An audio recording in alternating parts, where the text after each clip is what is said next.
안녕하세요. 정치를 품격 있게 풀어드리는 정치클래스TV의 심상만입니다. 오늘은 너의 목소리가 들려를 봐야 하는 5가지 이유란 제목의 해외 기사와 너의 목소리가 들려를 시청한 해외 시청자 반응까지 살펴보겠습니다. 해외 언론에서 요즘 가장 많이 보는 기사들은 우리나라 과거와 현재 모든 드라마를 박박 긁어 모아서 우리가 봐야 할 K드라마 명작이란 이런 류의 제목을 붙인 기사를 정말 홍수처럼 쏟아내고 있습니다. 이러니 K드라마 해외 시청자가 줄어들래야 줄어들 수가 없는 것 같습니다. 오늘은 2013년 드라마를 소개하는 외신 기사를 먼저 보겠습니다. 너의 목소리가 들려가 OTT 서비스로 돌아옵니다. K드라마 팬들은 이보영, 이종석, 윤상현, 이다희 주연의 대성공 시리즈인 너의 목소리가 들려를 기억할 것입니다. 이 드라마가 돌아오기를 갈망하는 사람은 누구나 OTT 서비스를 통해 받아볼 수 있게 됐습니다. 시리즈에서 이보영과 이종석은 어린 시절에 일어난 비극으로 연결된 인연입니다. 너의 목소리가 들려를 보고 흥분에 휩싸이고 싶다면 이 드라마를 꼭 시청해야 하는 5가지 이유를 확인하십시오. 첫 번째, 이보영. 이보영은 2013년 한국갤럽이 주최한 올해의 텔레비전 연기자상을 수상하고 SBS 연기대상에서 너의 목소리가 들려로 대상까지 수상했습니다. 한국의 비평가들은 너의 목소리가 들려에서 그녀의 연기가 차분하고 우아한 이미지에서 벗어나는 데 도움이 되었다고 칭찬했습니다. 두 번째, 이종석. 이종석은 15세의 모델로 데뷔해 서울 컬렉션에 데뷔한 최연소 남자 모델이었습니다. 이보영과 마찬가지로 이종석도 너의 목소리가 들려로 코리안 드라마 어워즈 남자 부분 우수상 등을 수상했습니다. 세 번째, 판타지 요소. 제목이 너의 목소리가 들려인 데는 이유가 있습니다. 극중 이종석은 남의 생각을 들을 수 있는 청년 역을 맡습니다. 이것이 스토리를 주도하고 캐릭터의 삶에 어떤 영향을 미치는지 알아볼 수 있습니다. 네 번째, 케미스트리. 로맨스 없는 2명의 아름다운 주연이 나오는 K드라마는 있을까요?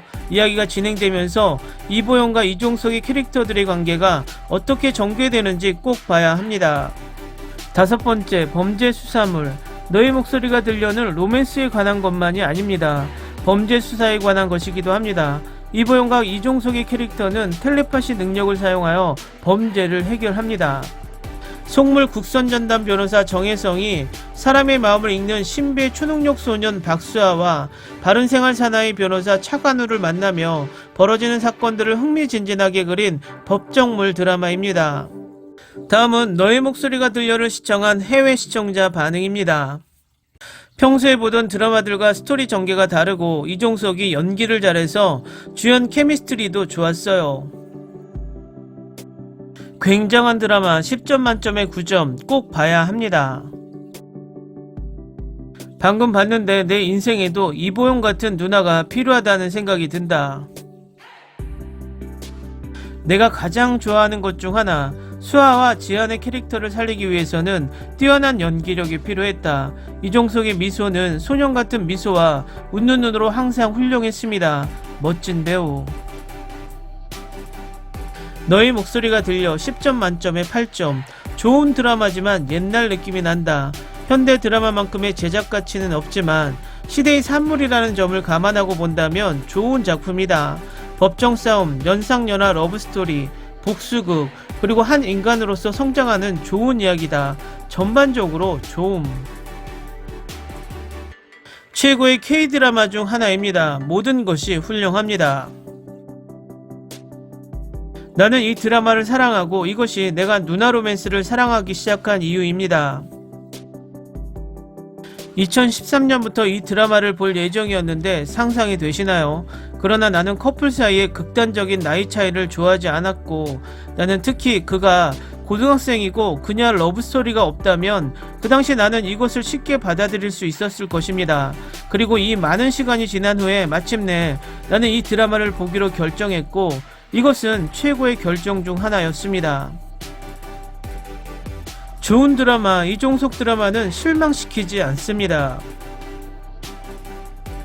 정말 재밌게 봤습니다. 하지만 증거 부족과 상식이 여기저기서 상처를 입혔다고 말하겠습니다. 이 드라마는 저를 이종석 팬으로 만들었고 제가 가장 좋아하는 K드라마이기도 합니다. 이 드라마가 처음 나왔을 때 정말 재밌게 봤다는 게 믿기지 않네요. 그런데 남자 주인공이 고등학생이었다는 걸 이제서야 완전히 알게 되었어요. 와, 그땐 진짜 어렸어. 나는 보통 누나 로맨스를 싫어하지만 나는 이것을 사랑하고 있습니다. 출연진이 너무 유쾌하고 스토리가 훌륭하다. 여전히 내가 가장 좋아하는 연상연하 로맨스 이야기 중 하나입니다. 네, 로맨스를 중심으로 한 나쁜 법에 대한 드라마임에 틀림없습니다. 하지만 극본은 다른 차원에 있습니다. 더 훌륭하게 쓰여진 드라마를 찾기가 어려울 것입니다. 나는 이 극본이 셜록과 동등하다고 말할 수 있습니다. 그러니까 극적인 긴장은 몇 주 동안 당신을 충격에 빠뜨릴 것입니다. 시그널을 만든 같은 나라에서 기대할 수 있는 그런 극본입니다. 이 드라마를 처음 본 것은 약 1년 전 한국 드라마를 보기 시작한 지 얼마 되지 않았을 때였습니다. 그 이후로 나는 수많은 다른 드라마를 보았지만 다시 보기는 이것이 여전히 나의 탑5 중 하나라는 것을 확인시켜 주었습니다. 이 드라마는 매우 즐거웠습니다. 본 지 몇 주가 지났는데 아직도 잊혀지지가 않네요. 적극 권장됨. 10점 만점에 9.5점. 나는 이것을 지금 3번 다시 보았고 매번 똑같이 좋다. 100% 추천. 최근에 나는 이 아름다운 시리즈를 다시 보고 있는데 여전히 그것을 사랑합니다. 이것을 좋아하지만 더 이상 K-드라마를 이런 식으로 만들지 않습니다. 멋진 연기, 멋진 스토리. 나는 이 드라마를 이제서야 끝냈다. 줄거리도 좋고 주연들의 케미도 좋았지만 특히 마지막에 남녀 주인공 커플만 보여줬다면 드라마가 더 발전했을 것 같다는 생각이 든다. 전체적으로 엔딩은 해피엔딩이었고 복수의 줄거리가 상당히 흥미롭고 남자 주인공의 여자 주인공 사랑이 미소 짓게 했기 때문에 이 드라마를 추천합니다. 댓글 반응 잘 보셨나요? 소재 면에서 참신했던 드라마였고 요즘 최고 인기 드라마 25, 21와 같이 고등학생 신분의 주인공과 성인과의 사랑을 다룬다는 점에서 비슷한 맥락을 가지고 있습니다. 2013년 드라마이지만 다시 봐도 재미있는 드라마입니다. 오늘은 여기까지 하겠습니다. 오늘도 생활 속 거리두기 꼭 실천합시다. 당신의 구독과 좋아요는 저에게 큰 힘이 됩니다. 항상 시청해주셔서 고맙습니다.